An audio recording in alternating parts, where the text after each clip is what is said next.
Welcome into the Ram Truck Workshop here at the Rebuilding Exchange. We're with Sean Buino from Dad's Home Improvement. Sean, you brought us a project today that's near and dear to my heart, the mirror.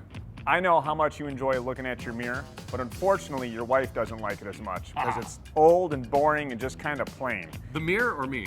You. Okay. The mirror is pretty old and boring as well, so I brought some moldings to show you how to put those on the mirror to dress it up a little bit.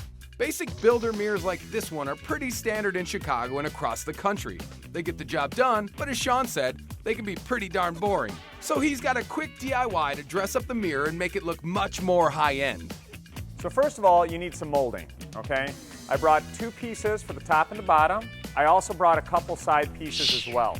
A few other supplies round out our short list, including liquid nails adhesive and a caulk gun, painter's tape, household cleaner, and paper towels. I just want to make sure that we're dealing with a clean mirror, so why don't you help me by wiping this off. Now obviously, the mirror at your house, you're not going to take off of the bathroom wall, so this would be done while the mirror is on the wall. Okay. So you notice that the 4 pieces I brought in magically fit this mirror perfectly. So when you're out picking out your moldings, whatever lumber yard you go to will cut the wood on site. You just have to have exact measurements so they can do that for you. Sure. So we have our first piece of molding. We're going to start with the bottom and work our way up. And I've got the liquid nails, adhesive, and we're going to run a line of it right across the top. Now, how long does something like this take to dry? This is going to take about 24 hours to cure. Okay. And we're going to run another line along the bottom. You want to make sure not to put too much so it doesn't ooze out of the sides when we put the molding on the glass. And now we're just going to place it on the bottom of the mirror. When you apply the molding, be sure to square it up to the sides and bottom of the mirror in order to keep it straight and level. Now I noticed you just laid it on, you didn't really... I don't want to press it too hard because I don't want all the adhesive to ooze out.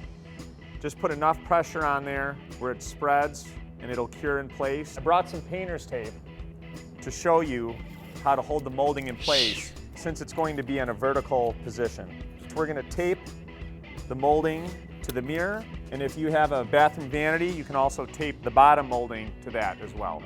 I want you to put some glue on these 2 pieces, 1 bead at the top and 1 bead at the bottom. Were you in the cake decorating business? Yes. That's pretty good. Just had the sudden urge to write happy birthday. We secure the 2 side pieces with more painter's tape and then apply the adhesive to the top piece of molding. Starting on the bottom, once again, using the sides of the mirror as our guide. It feels pretty straight. And we're going to put a couple pieces of blue tape on the top. So if you're taping this mirror and it's up at home, would you actually tape it to the wall as well? We would tape it to the wall above, the sides, and the vanity below. We want to give you a good look at our finished product, so we take off our painter's tape about 23 hours early. Now remember, if this is on your wall at home, you're going to want to wait 24 hours before you get to this step to make sure that adhesive is fully cured.